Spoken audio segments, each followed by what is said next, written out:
दिल्ली के सीएम अरविंद केजरीवाल को supreme court से बड़ी राहत। 1 जून तक के लिए केजरीवाल को अंतरिम जमानत मिली। आज शाम या कल सुबह जेल से बाहर आ सकते हैं।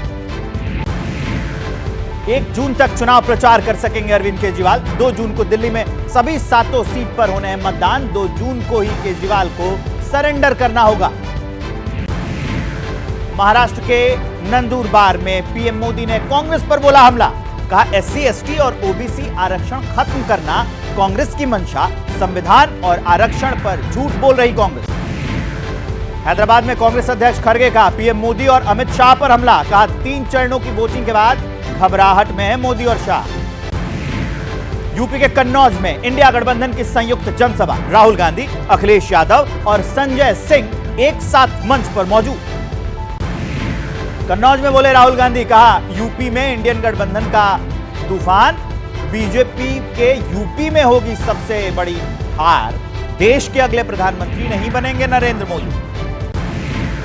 कन्नौज में अखिलेश यादव ने बीजेपी पर बोला हमला। कहा समाज को तोड़ने का संदेश दे रही है बीजेपी। बीजेपी की हार में 4 चरण और 4 कदम बाकी। नामांकन से पहले साइकिल पर सवार होकर वाराणसी से कांग्रेस प्रत्याशी अजय राय ने हुंकार भरी। कहा यूपी में 2 नौजवानों की जोड़ी को जनता का भारी समर्थन। यूपी के अमेठी में प्रियंका गांधी ने बीजेपी पर हमला बोला। कहा देश में किसान मर रहा है लेकिन बीजेपी ने सिर्फ अरबपतियों का कर्जा माफ किया।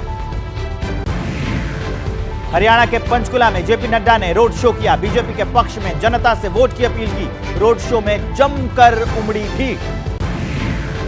गाजीपुर सीट से बीजेपी प्रत्याशी पारसनाथ राय ने नामांकन किया। नामांकन के दौरान उत्तराखंड के सीएम पुष्कर सिंह धामी मौजूद हैं। गोरखपुर सीट से बीजेपी उम्मीदवार रवि किशन ने नामांकन किया। नामांकन के बाद बोले रवि किशन रिकॉर्ड मतों से जीत दर्ज करेंगे। गोरखपुर से नामांकन से पहले गोरखनाथ मंदिर में रवि किशन ने पूजा अर्चना की। मांगा जीत का आशीर्वाद।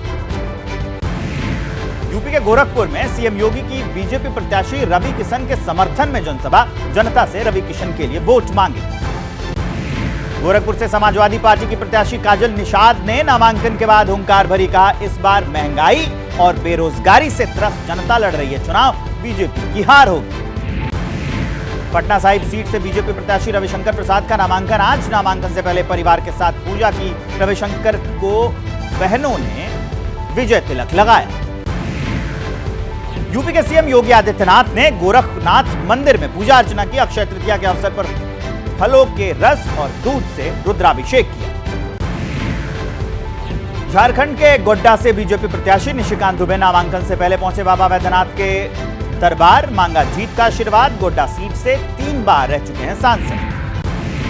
झारखंड के खूंटी में गरजे अमित शाह। कहा कांग्रेस ने रोका झारखंड का विकास। कांग्रेस के राज में आदिवासियों का नहीं रखा गया ध्यान। झारखंड को संवारने में जुटे पीएम मोदी।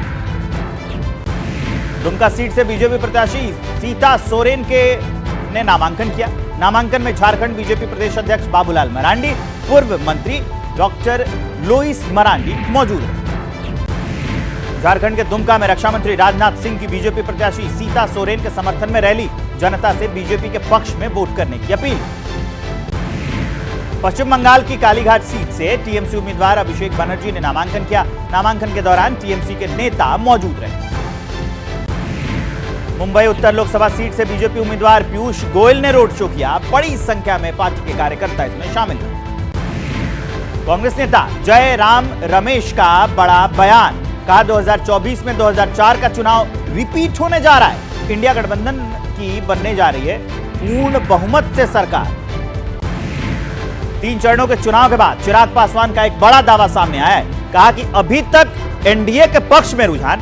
बिहार में 40 में से 40 सीट जीतने का दावा भी कर दिया उन्होंने।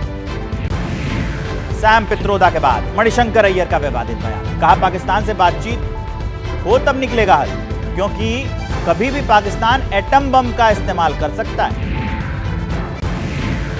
केंद्रीय मंत्री अनुराग ठाकुर ने मणिशंकर के बयान पर कांग्रेस पर बोला हमला। कहा कांग्रेस का बार बार पाकिस्तान प्रेम खुलकर आ रहा है सामने। कांग्रेस नेता रहते हैं हिंदुस्तान में, दिल पाकिस्तान में है इनका।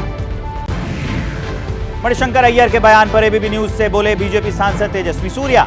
कांग्रेस को बताया फादर ऑफ पाकिस्तान। कहा आतंकी संगठनों के प्रति कांग्रेस का सॉफ्ट स्टैंड।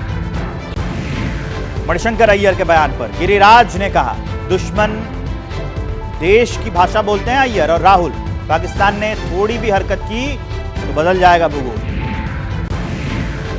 भोपाल में एक घर से भारी मात्रा में नोटों की गड्डियां बरामद हुई। नोटों की गिनती जारी है। हवाला के पैसे के एंगल से इस मामले की जांच हुई। पीएम मोदी के खिलाफ संजय राउत ने आपत्तिजनक टिप्पणी। विरोध में महाराष्ट्र बीजेपी ने संभाजीनगर थाने में लिखित शिकायत दी है। चुनाव आयोग को भी एक पत्र लिखा। केदारनाथ धाम के कपाट खुले। अब अगले 6 महीने तक केदारनाथ धाम में दर्शन पूजन श्रद्धालु कर सकेंगे। कपाट खुलने के बाद मंदिर और दर्शन करने आए भक्तों पर हेलीकॉप्टर से बरसाए गए फूल। हर हर महादेव और बम भोले के जयकारों से गूंजा था। केदारनाथ के दर्शन के बाद मुख्यमंत्री पुष्कर सिंह धामी ने एबीपी न्यूज से खास बातचीत में कहा, बाबा से की मोदी जी को तीसरी बार प्रधानमंत्री बनाने की कामना। छत्तीसगढ़ के दंतेवाड़ा में नक्सलियों के मंसूबे नाकाम। सुरक्षा के जवानों ने 10 किलो आईईडी बरामद किया। सुरक्षा जवानों को निशाना बनाना चाहते थे नक्सली।